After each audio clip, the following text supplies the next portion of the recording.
All right, we start with some breaking news coming in. The BJP has officially released its second list of 12 candidates for the Bihar elections 2025. Singer Mithali Thakur is fielded from the Alinagar seat, and former IPS officer Anand Mishra from the Buxar seat is what we are learning. Ritesh Mishra, my colleague, is joining us on the broadcast to talk more about this. Ritesh, अगर आप मेरी आवाज़ सुन पा रहे हैं? जी बिल्कुल जी रितेश, क्या एक तरह से तर्क है इन जगहों से इन कैंडिडेट्स को पिच करने का?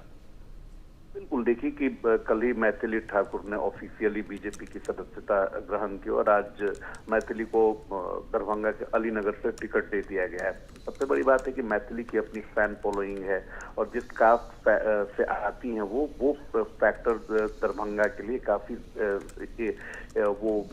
फैक्टर काफी ज्यादा सटीक है बीजेपी के लिए, और यही कारण है कि मैथिली ठाकुर को बीजेपी को ज्वाइन कराया गया और अलीनगर से उन्हें उम्मीदवार भी बनाया गया। आनंद मिश्रा की बात करें तो आनंद मिश्रा अभी कल तक जनसुराज में थे, हालांकि वो उन्होंने सेवानिवृत्ति ली थी और लोकसभा चुनाव फाइट करना चाहते थे, लेकिन बीजेपी ने उस समय उन्हें टिकट नहीं दिया था, निर्दलीय उन्होंने फाइट किया।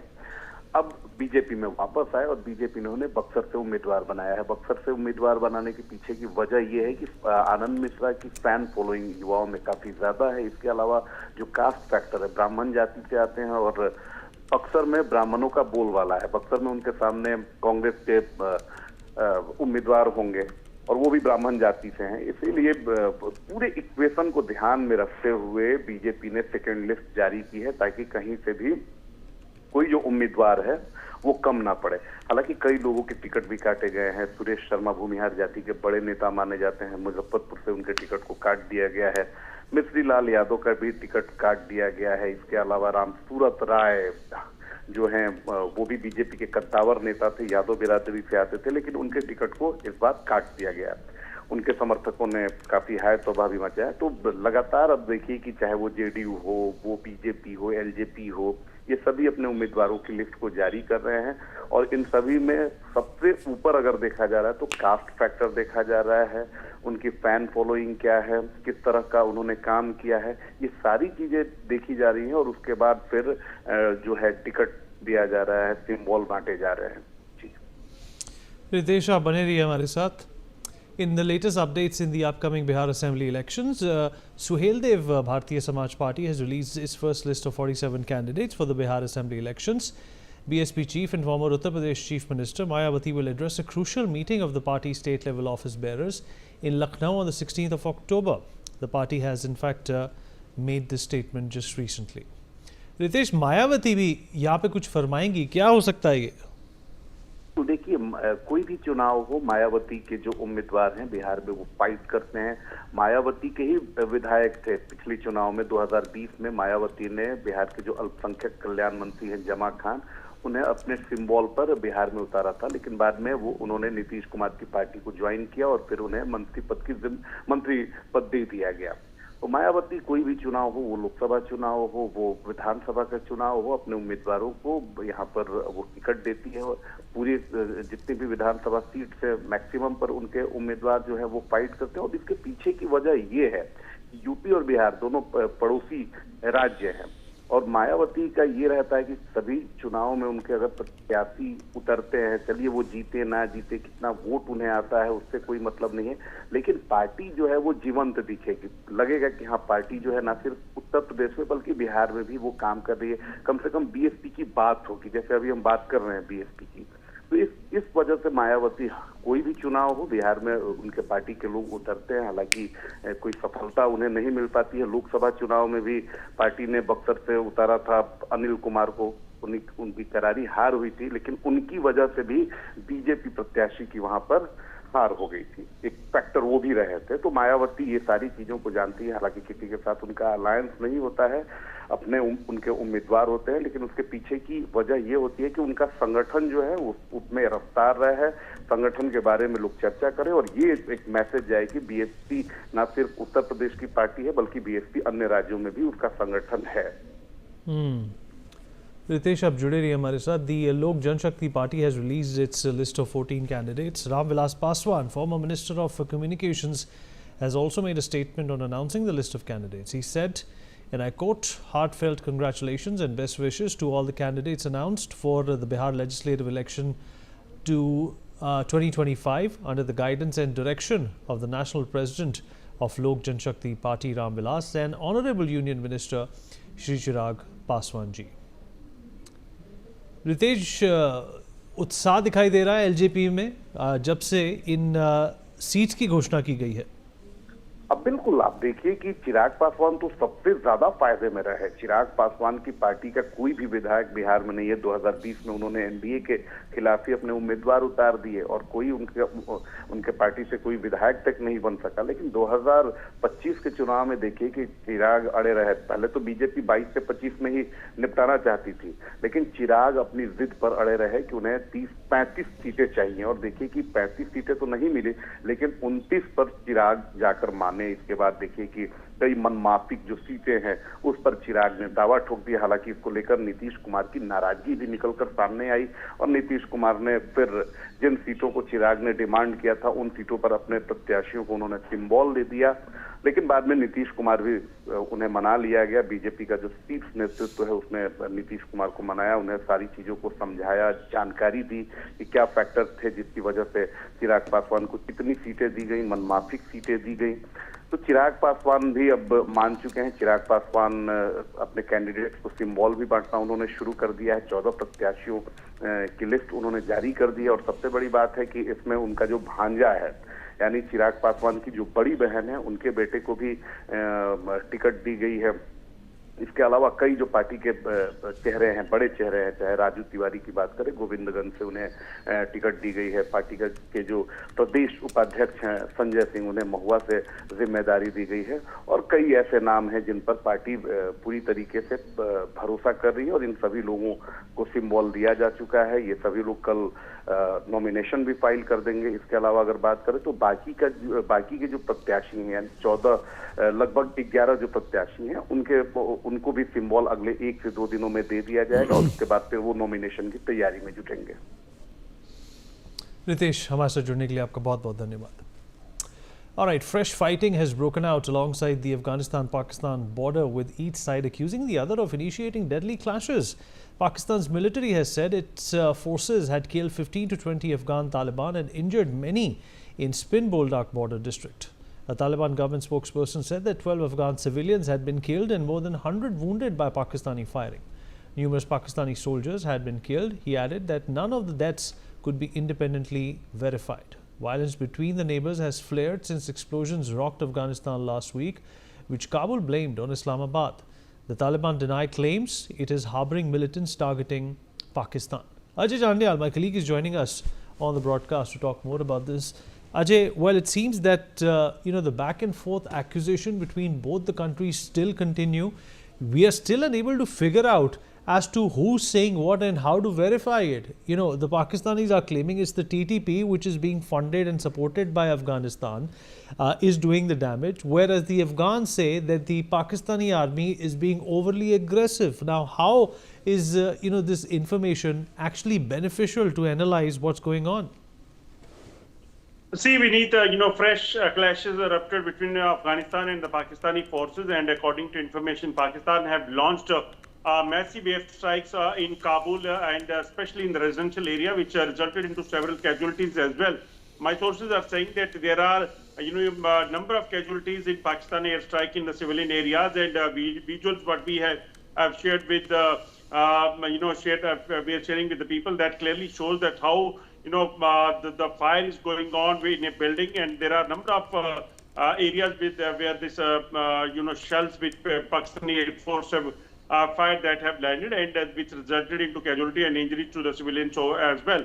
There was hue and cry in the civil area when that area was targeted, and it seems to be the frustration of Pakistan, because Pakistan is using Air Force to target the Kabul residential area. That means that Pakistan is not able to tackle the situation on the border, and that is what our sources are saying, that Pakistan when have failed in the past as well, we have seen that whenever Pakistan have failed to face any kind of retaliation, Pakistan start targeting civilians, and same is happening there in the Kabul, and other part of Afghanistan as well. In Kandahar, early in the morning, there was air strike by, drone strike by the Pakistani forces, and this time they have chosen Kabul, in which several casualties has happened. But Afghanistan is also retaliating very effectively to Pakistan, and they have captured number of Pakistani positions, and number of Pakistani forces personnel have been killed in this retaliation.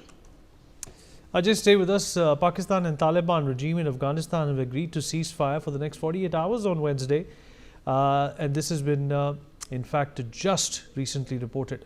The spokesperson of the Ministry of Foreign Affairs of Pakistan said that ceasefire decision was implemented at the request of Afghan Taliban, and the Foreign Office spokesperson on Shafqat Ali Khan said, in the meantime, both sides will make sincere efforts to find a positive solution to this complex but solvable issue through constructive dialogue. Ajay, constructive dialogue, that's absolutely one thing that you cannot have Pakistan to process or even administer, considering the fact that it is a haven for terrorism. See, Vineet, yes, that is true that Pakistan have agreed for the ceasefire as far as, both the countries' forces are concerned, but only few hours after ceasefire was announced, for 48 hours, Pakistan have launched air strike in Kabul that resulted into several casualties, and even oil dumps were targeted, which resulted that have caught fire as well. So that shows that Pakistan is a country whom one cannot trust, and that is the reason that Afghanistan, I believe that they are also not going to, trust on Pakistan, because the fresh visual clearly shows that how Pakistan is continuously trying to target the civilian areas over there. So that indicates that Pakistan, even after ceasefire, is targeting the civilian area using the Air Force to target deep inside the borders. That means that Pakistan don't want ceasefire, but they want these clashes to be go ahead, because they know that they have faced enough number of casualties over there. Ajay, appreciate you joining us. Thanks. All right, updates coming in from the Haryana cop story. Sandeep Kumar's brother Bhoop Singh has made a statement saying, in a court, more than 24 hours have passed, but no FIR has been filed. We will allow the post-mortem to take place once an FIR is lodged. Haryana Chief Minister Nayab Singh Saini visited Sandeep Kumar's family today. His relatives have told media that the Chief Minister had assured them of a thorough probe. Bhoop Singh went on to state in a court that the Chief Minister visited our house. 4 hours have passed and we are still waiting for government officials to respond. We will continue with our demands unless concrete action is taken against those named by my brother in the suicide note. Deepak Sharma, my colleague, joins us on the broadcast to talk more about this. Deepak, अगर आप मेरी आवाज़ सुन पा रहे हैं? जी। दीपक, ये मामला और गहरा होता जा रहा है। जिस तरीके से एक और आत्महत्या हो गई है, अभी क्या हाल है इस पूरे प्रोब का, इस पूरी छानबीन का? इस मामले में बात करें, एक तरफ तो आज आईपीएस अधिकारी रहे वाई पूरण कुमार के शव का पोस्टमार्टम करवा करके अंतिम संस्कार हो गया है, जो कि हरियाणा के एडीजीपी थे, जिन्होंने डीजीपी एसपी सहित कई अधिकारियों पर आरोप लगाए थे और उसके बाद सुसाइड कर लिया था। वाई पूरण कुमार के शव का तो आज पोस्टमार्टम के बाद संस्कार हो गया है, क्रिमेशन। लेकिन वहीं दूसरी तरफ बात करें तो क्योंकि एक और मामला जिस तरह सामने आया, एएसआई संदीप लाठर, जो कि जिसने रोहतक में खुद को गोली मार ली थी, उसने वाई पूरण कुमार और उसके परिवार के ऊपर कई गंभीर आरोप लगाए थे। तो उस मामले में भी बात करें तो जो है, क्योंकि संदीप लाठर ने आत्महत्या से पहले एक बाकायदा 6 मिनट 28 सेकंड की एक वीडियो भी जारी करी थी, एक अपना 5 पेज का सुसाइड नोट भी लिखा था। तो उसके बाद से ही परिवार ने जो संदीप लाठर का जो शव है वो अपने पास रखा हुआ है, पुलिस को नहीं सौंपा है। हालांकि आज मुख्यमंत्री नायब सिंह जो है वो भी पहुंचे थे संदीप लाठर के आवास पर। उन्होंने संदीप लाठर के परिवार से मुलाकात करी, आश्वस्त किया कि उचित कार्रवाई की जाएगी, मामले में जांच की जाएगी।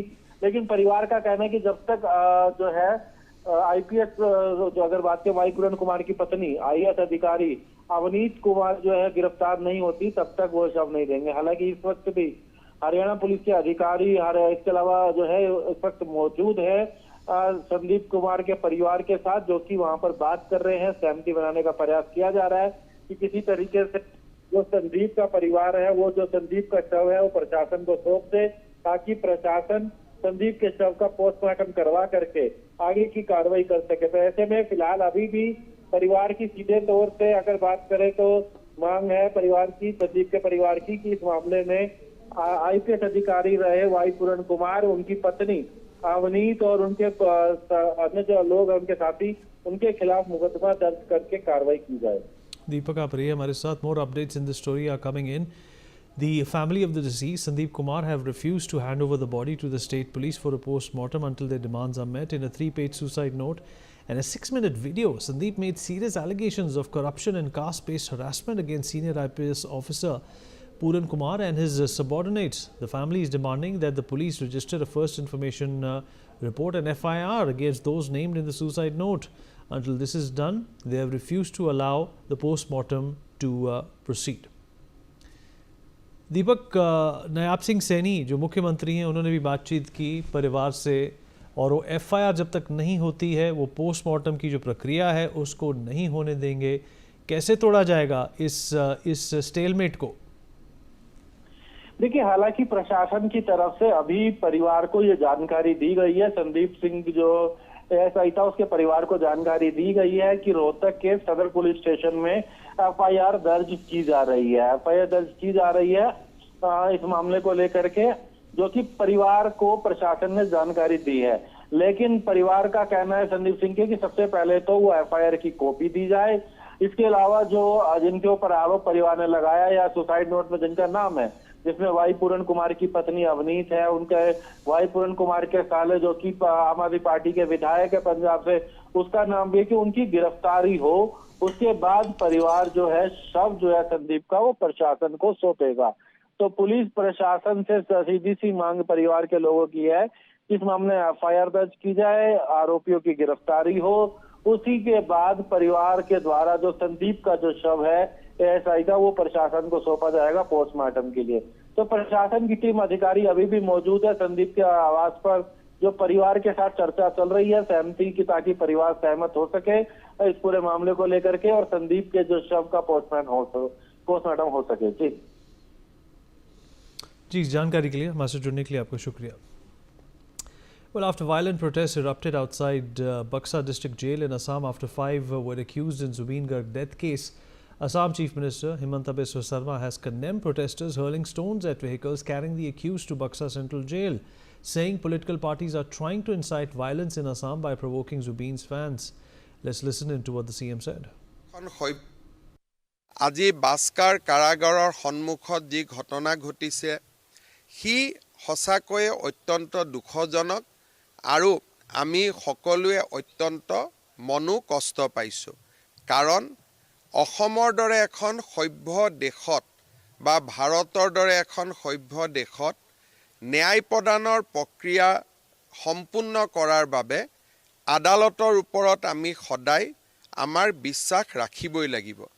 মহাত্মা গান্ধীৰ মৃত্যুৰ পিছতো ন্যায়ৰ প্ৰক্ৰিয়া হৈছিলে আৰু নাথুৰাম গডছেক শাস্তি দিবলৈও তেতিয়াও ন্যায়ালয়ে এবছৰৰ পৰা 2 বছৰ সময় লৈছিলে। ৰাজীৱ গান্ধীৰ মৃত্যুৱে হওক, ইন্দিৰা গান্ধীৰ মৃত্যুৱে হওক, প্ৰত্যেকটো ঘটনাৰ শাস্তি ন্যায়িক প্ৰক্ৰিয়াৰ মাজেৰে হৈছিলে। আজি ৰাজনৈতিক দলসমূহে ৰাইজক, সাধাৰণ ৰাইজক যি সঁচাই জুবিনক প্ৰাণ ভৰি ভাল পায়, জুবিনক প্ৰাণৰ শিল্পী, জুবিনক আপোন বুলি ভাবে, আমাৰ দৰে অসংখ্য যি জুবিনৰ অনুৰাগী, তেওঁলোকক উত্তেজিত কৰাৰ বাবে যি প্ৰচেষ্টা, মই ভাবোঁ যে ই সঁচাকৈয়ে অসমৰ স্বাৰ্থত নহয়, ই বহু দিনলৈ অসমক ক্ষতি কৰিব। CA আন্দোলনে যেনেকৈ অসমক বহু দিনলৈ ক্ষতি কৰিছিল, এই ব্যৱস্থাটোৱে অসমক বহু দিনলৈ ক্ষতি কৰিব। মই ৰাইজক আহ্বান জনাম যে যাৰ ৰাজনৈতিক উদ্দেশ্য আছে তেওঁলোকক ৰাজনীতি কৰিব দিয়ক, কিন্তু সাধাৰণ জনতাই ন্যায়ালয়ৰ ওপৰত বিশ্বাস ৰখা উচিত।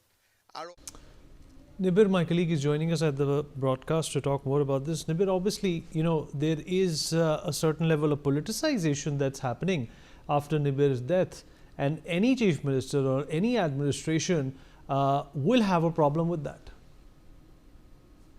Well, absolutely. Ever since the Zubeen Garg's death case came to the forefront, there were so many angles to it, and the police is investigating the angles. However, there was public resentment happening on ground, and what we have seen in the last 7 days and more is that a lot of political parties have also made comments, but the growing frustration is also there on ground, and all of that has culminated into a visible anger that was visible today in front of the Baksa jail, where people came out spontaneously. However, the anger and frustration was building up ever since Zubeen Garg expired in Singapore, and until now the public has been building up with anger regarding his investigation process. And today what we saw was pouring of that anger, which led to the injury of policemen, journalists, local journalists who were covering the incident, and also vandalization of police vehicles as well as vehicles that were parked nearby. So it was indeed a very difficult situation, a law and order situation as far as law and order is concerned, and the police also had to lathi charge, resort to tear gas shells to disperse the crowd. But overall, as we speak, the telecom services, mobile internet services has been disbanded in the Baksa district where this incident occurred, and also the prohibitionary order wherein more than 5 people are not allowed to be assembled has been given by the district magistrate to take stock of the entire situation. Back to you, Vinit. You will stay with us. In fact, internet and mobile data services have temporarily been suspended in Baksa district. The Assam government has taken this decision in view of the prevailing situation. However, voice calls and landline internet services will remain operational during this period. Nibir, what more can you tell us about this? This is obviously a situation where the administration is trying to curtail any provocation of any sort. This has been done by the district administration to curtail any sort of escalation, and this is a de-escalation measure taken by the district administration. But because what we have seen today is that thousands of people coming in front of the Baksa district jail, and they try to surround the entire jail, and to stop any sort of further mobilization, the mobile internet data has been suspended in that particular district, and further the heavy patrolling of policemen have been done along the highway. Along with that, a lot of security personnel have been deployed in those village areas nearby the jail to prevent any sort of escalation going forward, especially during the night hours. All right, Nibir, appreciate you joining us. We take a short break on that note. We'll be right back.